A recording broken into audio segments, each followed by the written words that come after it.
Let's show them this walk from Vomero all the way to downtown. We'll go to the castle, from there we walk down the steps, get to the Quartieri Spagnoli. What do you think? Yeah, I think that sounds like a good walk. Alright, well let's do it then. Welcome again to Napoli. Today we are outside the Funicolare. We showed you one side of the Funicolare in the other video, the very bottom in downtown Napoli. Now we're at the top. We're in Vomero, the Vomero neighborhood, up on the hill. And we're gonna bring you on a very special walk today. We got the camera again, so let's go. The sign says to go that way. I'll bring you on a different side. I'll show you my side to get to the castle. This is the Vomero neighborhood. It's one of the fanciest neighborhoods in Napoli. You can see that from the buildings. The really beautiful buildings, well kept. The colors are amazing. The middle class of Napoli lives here. This is actually the very end of Vomero, the very top of the hill. We're gonna visit a castle, and then from there, we're gonna go on a special walk.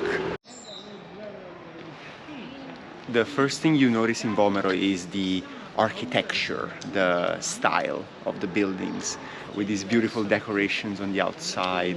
Some others are just, regular buildings that you can find all over Italy. This is one of the newest neighborhoods of Napoli. Parents and grandparents, they always say how when they were young, the city of Napoli was building Vomero, and that here it was all campagna, it was all countryside.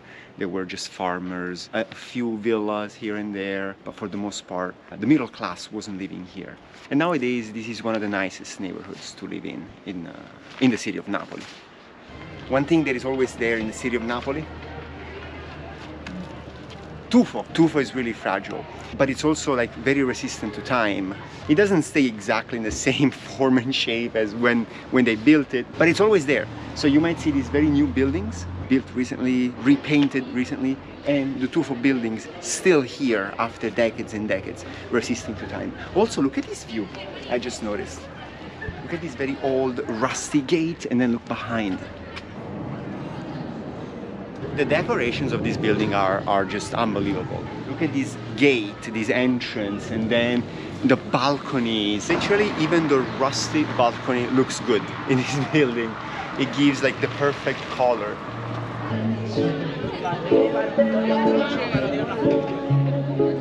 If you come to San Martino, you must visit the Castel Sant'Elmo. So we're not gonna do it now. It takes too long to go up there. You gotta get a ticket. The view from the castle is even more beautiful than this, because actually there's no buildings around. So you get a clear view of Napoli. Why do Neapolitans come to San Martino? Well, first of all, to admire the view. One of the most beautiful views you can get. San Martino has a special role in the city of Napoli. Neapolitans hang out outside a lot. Italians do.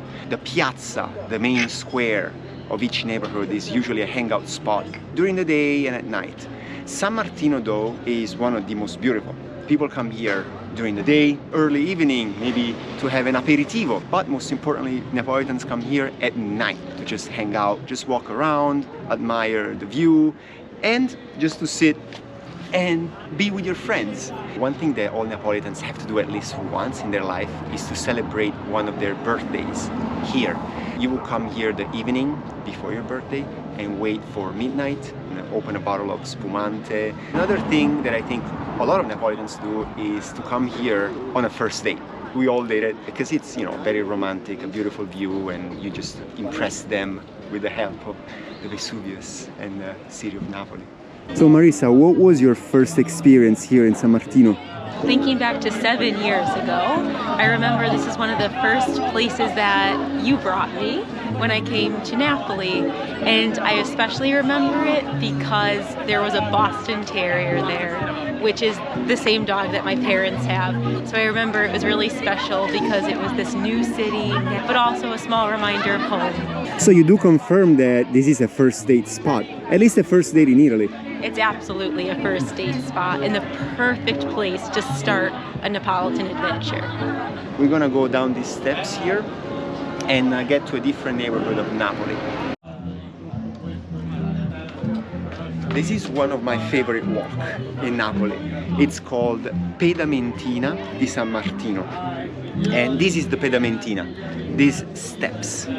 I would say all Neapolitans know about this walk. Not all Neapolitans have taken this walk or have walked on these steps. It's a little bit feared. It's a long walk to some people. 20 minutes you'll see where we'll get. I've walked it like downhill, uphill, many times. And I love it because of the views that you can see from here. You get the most beautiful one from the top, from San Martino, but you get some really special ones that not a lot of people have seen in real life. This is one of my favorite frames of Napoli, but this is such an iconic shot. There's the new building, there's the old building, there's Napoli, there's small mountains in the back on a clear day like today. Beautiful. One of the things that you'll notice when you visit Napoli in recent years is the constant work in progress, which I think it's good. It helps keeping the city in decent shape. Basically, Napoli being such an old city, founded by Greeks, Neapolis, new city, it requires a lot of maintenance. Napoli historically has not been a rich city. Now that finally it's living its new renaissance, especially with tourism and other different reasons, Napoli has finally found a way to access funding that is well needed to redo, modernize its structures. That's why, be patient, and we're working for you, right? These are some of the views I was talking about. All Neapolitans know about the Vesuvius and the city, but you don't get to see these from other parts of town. You know, this beautiful walk, these steps, it's so cinematic, it's so artsy. I mean, look at it. I'm just gonna say this, it's a strong statement, but I stand by my words. If you haven't walked the Pedamentina at least once in your life, you're not a true Neapolitan. That's it. I said it, and I believe it. You gotta walk it at least once. So who walks on these stairs? Probably a lot of tourists. But you see locals as well. You see people walking up and down that are clearly from here, which always makes me wonder how tough it must be to go and buy your groceries, to go and just do the things that people do every day if you live here, because obviously you cannot use public transportation or anything. You just gotta walk.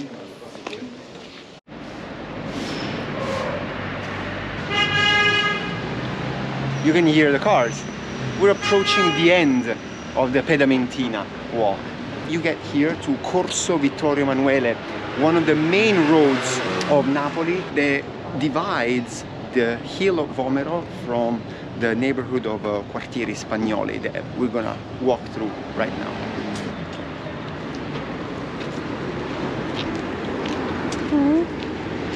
It's a lot of dogs. What are they doing? Now, when you finish walking the Pedamentina, from there you might be tempted to just cross the street and walk down here to access the Quartieri Spagnoli, which is fine. You'll see the cars, the scooters going down here, but don't just follow the mass. So I'll show you today what one of the different ways to access Quartieri Spagnoli is. So follow me.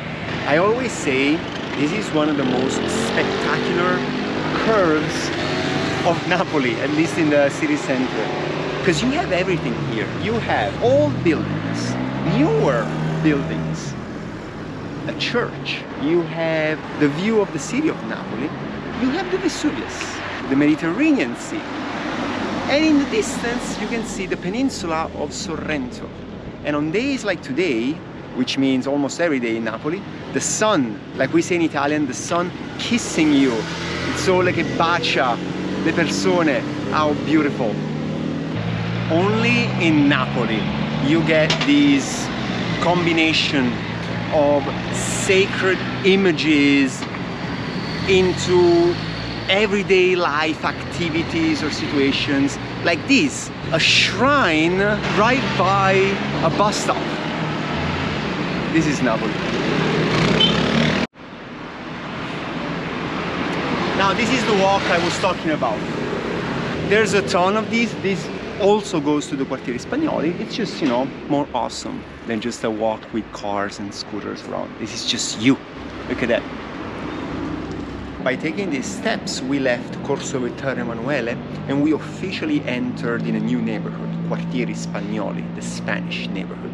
Buildings are already different, and you can see a couple of elements typical of this area. Houses are shorter, smaller. Sometimes the entrance is right on the street. Sometimes you can see the bassi that we talked about in another video, the low apartments at the low street level. You can see the clothing hanging from the balconies, and sometimes you can see some superstitions right outside the building, the balcony, the window. In this case here we can see some garlic to protect against the evil eye, or as we call it in Italian or Neapolitan, malocchio, the bad eye. Families always want to make sure that they protect themselves from it, and there's different methods. Garlic is one of them. Right now we're at the very top of Spaccanapoli, the most famous road, the most famous street that divides Napoli into two halves. This is the top, the very top, the beginning of the road. There is a church right behind, and Spaccanapoli. This road goes all the way from the Quartieri Spagnoli all the way to basically the main train station through the historical center of Napoli. We're now gonna walk part of Spaccanapoli, just a little bit, just to show part of it at least. Now that we're walking on Spaccanapoli and the side roads, you can start seeing the typical elements of this area, the narrow streets. You always gotta keep your eyes open to see what's going on. Cars and scooters coming from the front, from behind, from the side. And then the buildings, these buildings that are like next to each other, so not a lot of light in between them. And the decorations, what I love the most. Clothing, which I consider part of the decorations when people are drying their clothes outside, or sacred elements mixed with pop culture. How can it get more Neapolitan than these? Two sacred figures that are very dear to the people of Napoli, Jesus and Maradona. In the previous video, you, Marissa, talked about how the experience of going to the fruttivendolo, the fruit stand, is really challenging because of the language barrier. People speak really fast and sometimes in Neapolitan. For me personally, the pescivendolo is a tough experience, the fish stand, because I don't know how to buy it. I mean, it does look good. I know Napoli is really famous for seafood, but it's always so difficult to make a choice, how to buy it, how to clean it, how to cook it. It's always something I think about when I see one of these fish stands. This one here is Via Toledo. It's probably the first major intersection with a lot of traffic that you encounter on Spaccanapoli coming from the very top. We're gonna cross the street and continue. Always keep in mind that stopping for pedestrians tends to be optional. Keep your eyes open. Not by law. Not by law, by culture. We're in Piazza del Gesù now, Jesus Square. We're going to end today's video in this iconic spot.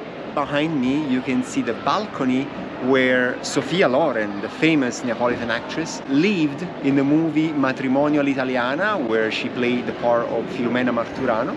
I had a lot of fun taking pictures today, walking the Pedamentina, coming to the city center. There is so much to see. I'm gonna show you more of Napoli and the neighborhoods in this beautiful city. So see you on the next one. From Davide and Marissa. Ciao!